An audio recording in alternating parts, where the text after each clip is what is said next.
assume, because it's in a galaxy far, far away, is that there had to have been a planet of just Scottish people and a planet of just Japanese and a planet of just Texans and like a planet of just women. And then just women. I like you went through every accent and then just women. Yeah, that planet lasted like. Anyways, That planet lasted like 80 years. yeah. Okay. anyways, and then the Sith / New Order, came along and just started blowing up all these planets. And then the remaining people were like, we've got to find some place where we can all live, and that became Earth. And now here we are, and we've got Scotties, and we've got Chinese, and we've got Jamaicans. All right. Well, now that you're on this, I gotta hear what your like stupid scene in a movie is. Like let's go.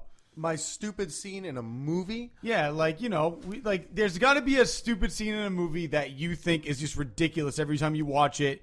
It makes no sense whatsoever. And I know that like you were talking to me about some stuff earlier, but like, you know what? Maybe this is a little. I can't exactly say that this is a scene. I'm going to give you two things. One, since we're going the Star Wars route, I'd have to say... we don't have to go the Star Wars route. I know, but I'm just saying I hated every time in Star Wars The Phantom Menace, every time Anakin Skywalker said, yippee! It was nails on a chalkboard for me. But if we're going to go with... if we're going to go with like a scene, it's not really a scene, but it's another famous sci-fi trilogy. We're going to go Back to the Future. Mm-hmm. I don't understand how Back to the Future is this huge franchise, and it is never explained why the two main characters are best friends. You have a teenager high schooler, and then you have a defunct nuclear physicist who has been disgraced. They say in the movie that he is a disgraced nuclear physicist, but he just hangs out with this teenager. Like the first scene, I'm pretty sure that I'm not mistaken. Like the beginning of the movie is Michael J. Fox waking up and being like, "Whoa, oh my God, I'm late to meet Doc Brown," and his parents are cool with it. Like yeah, it's that's just true. It's just he's a 18-year-old kid hanging out with a 50-year-old man. Yeah, I mean, And that's the basis of the whole trilogy. It makes sense. It does. And it's not even like he's like a kid that's into science. Like he's a complete fucking slacker. He has no interest in education at all. No. So why? I don't know, because he's Christopher Lloyd. He's a G. Great. That's why. Great movies. I enjoy the franchise a lot. Mm-hmm. But they just leave that open to interpretation. And to a lot of people, under Megan's Law, that should not happen as a movie. Yeah, I mean, I think it's one of those movies that it's just because of the amount of hype behind those movies, and like Back to the Future, if you grow up with them, they just become like attached to kind of like your personality. Like, oh, Back to the Future. Oh, I was, I watched Back to the Future on my birthday. I watched Back to the Future when I was in high school, and I could relate to that. So I think it's like every character has somewhat of a relatability. There's the kid who's kind of like the weirdo, and then this kid who's the big nerd. Then there's the bully. So I feel like those are those relatable characters in any way. I mean, I can see where you're coming from. I mean, if we're talking about stupid scenes, I mean, this is kind of like a running theme in some of the stuff that I talk about. But I was, just kind of racking my brain for scenes that I think are dumb, and for some reason this one popped into my head. So for those of you out there who are familiar with, the Alien franchise and all that stuff, there is obviously the prequel to all these movies, which was called Prometheus. And within Prometheus, there's a scene where Charlize Theron, Meredith Vickers, is, everything is crashing. Like everything at the end of the movie is going to shit, right? And you got two people that are running away from this ship that has been shot at, right? Which it was basically the creators that were taking off going to destroy Earth, but the Prometheus ship actually, slams into it and it falls on the ground, right? So as it hits the ground, it balances for a second and then it starts to actually fall forward. And one girl, I forget her name, Doctor, whatever her name is. She's the girl who was ripped open by a machine and had a C-section done. She runs in the right direction.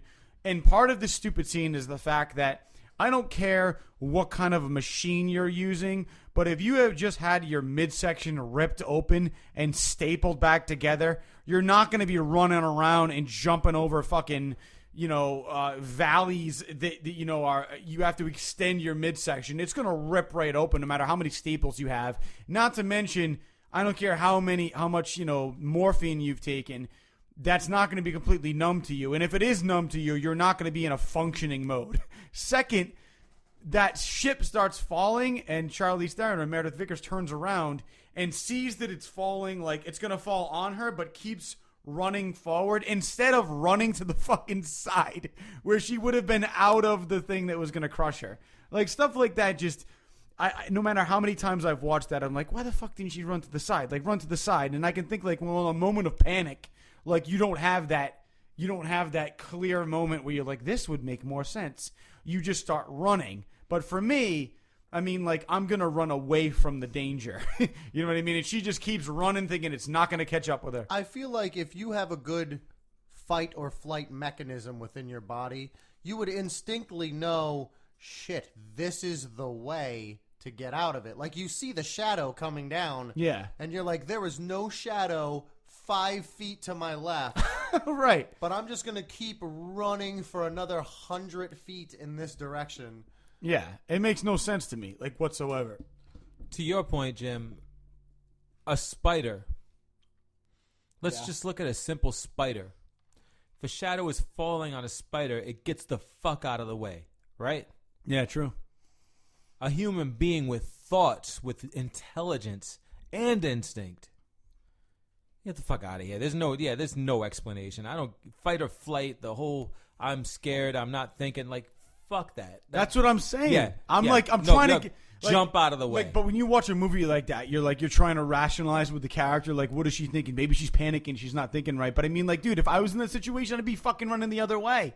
Don't run in the direction of something that's gonna crush you. Like, zigzag. That's why you got animals that. Like, they say that, like, zigzagging, like, if you're ever being chased by, like, I don't know why the fuck this would happen, but, like, zoologists and people who, like, have training to be on the wild with fucking random animals, like, if you're ever being chased by a crocodile or an alligator, do not run straight.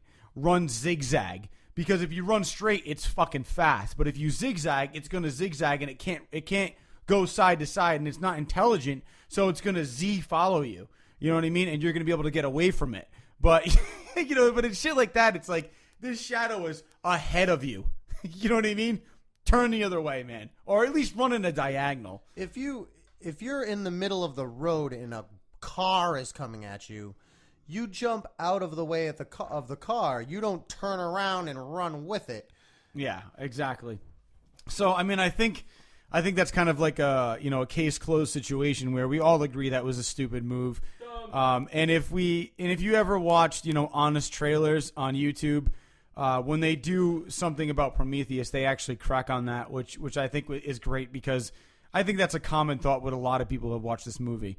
So, with that being said, guys, I definitely want to thank you for joining us on this episode of the Redbeard Podcast. We covered a lot of Star Wars stuff. If you are still listening to this and you haven't seen the movie, then obviously you want to know stuff before you go to see the movie. But we already told you before we started, spoilers were going to happen. So if you haven't seen the movie, go fucking see Star Wars. It was an excellent movie. I definitely recommend it. They really came through. J.J. Abrams killed it.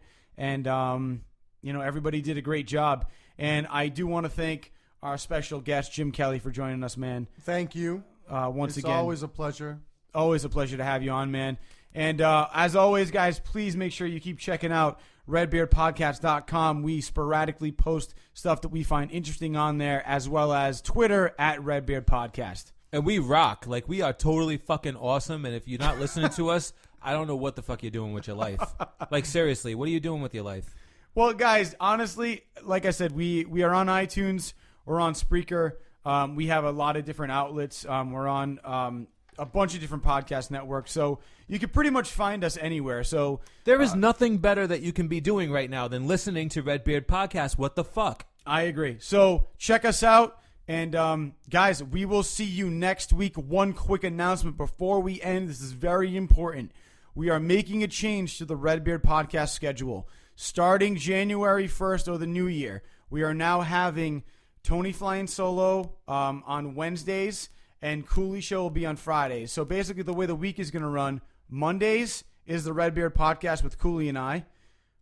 Wednesdays is going to be Tony flying solo, and then Fridays is going to be hanging with Cooley. So you can get all of your information from Redbeard at the beginning of the week, and then Wednesday and Friday you have our solo shows. So make sure to check all of our stuff out. Also, due to the holiday season, Tony flying solo will not be present this Monday, which has already passed. And Hanging with Cooley will also be taking a hiatus on Friday. That's right. So make sure you guys check us out, though, at the beginning of the new year, and we look forward to talking to you then. Later. Peace.